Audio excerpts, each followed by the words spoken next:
Hi guys, welcome back to my YouTube channel tales of ഇബയിലേക്ക് എല്ലാവർക്കും സ്വാഗതം.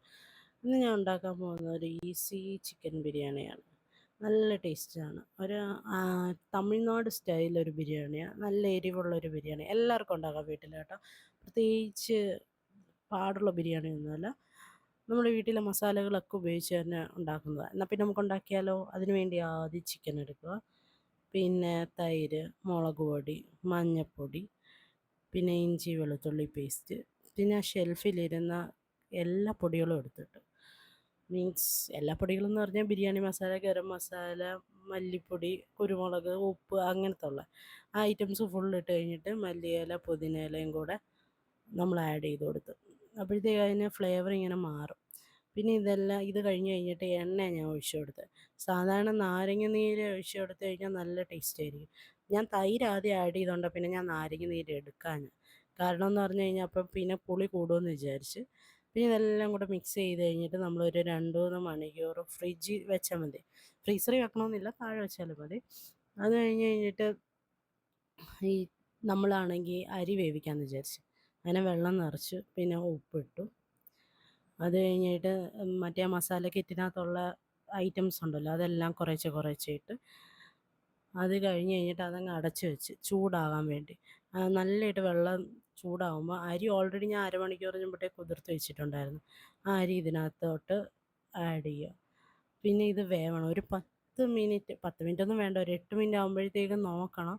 അവിടെ ഒരു 95% ഇത് വെന്തെന്നുണ്ടെങ്കിൽ നമുക്കിത് എടുക്കാം. അത് കഴിയുമ്പോഴത്തേക്കും ഞാനാണെങ്കിൽ ചിക്കനുള്ള ബാക്കിയുള്ള മസാല ഐറ്റംസും കൂടെ എടുത്തിട്ട് എണ്ണയ്ക്കകത്ത് എടുത്തിട്ട് സാധാ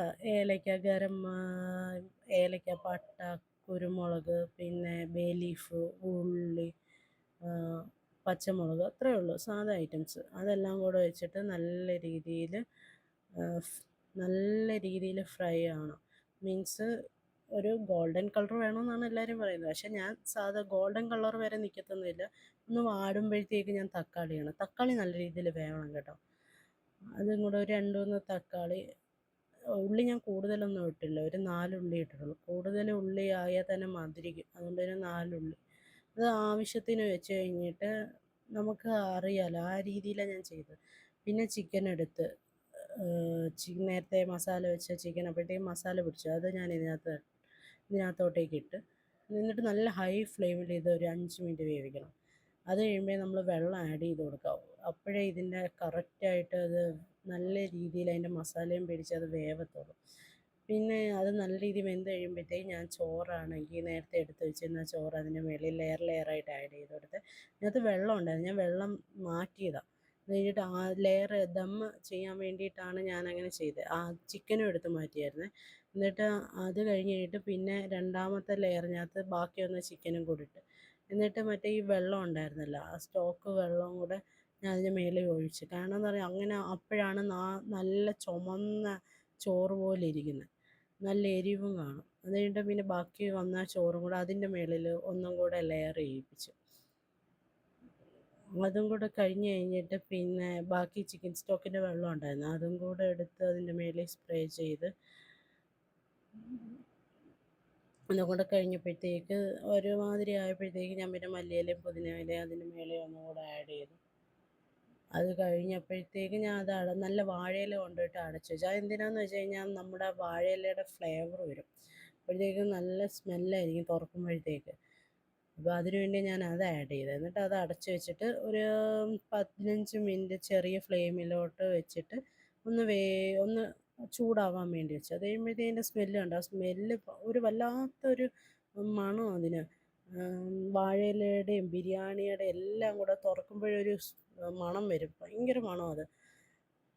അതും കൂടെ കഴിഞ്ഞ് അപ്പോഴത്തേക്ക് ഓൾറെഡി അത് ദമ്മായി പിടിച്ചിട്ടുണ്ട്. പിന്നെ ഞാൻ അതെല്ലാം കൂടെ എടുത്തിട്ട് അങ്ങ് ഇളക്കി. അതെന്തിനാന്ന് വെച്ച് കഴിഞ്ഞാൽ നമ്മൾ കഴിക്കുന്നതിന് ഒരു അരമണിക്കൂർ മുമ്പ് ഇങ്ങനെ ചെയ്യണം. ചെയ്ത് കഴിഞ്ഞ് കഴിഞ്ഞാൽ ആ മസാല ഒന്നും കൂടെ പിടിക്കും. ഇപ്പോഴാണെങ്കിൽ നല്ല ടേസ്റ്റും അതിൻ്റെ ആ സ്മെല്ലും. നമുക്കാണെങ്കിൽ നല്ലൊരു രുചിയുള്ളൊരു ബിരിയാണി. നിങ്ങൾക്കും വേണമെങ്കിൽ ഇത് വീട്ടിൽ ഉണ്ടാക്കാം കേട്ടോ. എളുപ്പത്തിൽ ഉണ്ടാക്കുന്ന ഒരു ഐറ്റം. പിന്നെ വേറെ വിശേഷമൊന്നുമില്ല. Okay, by.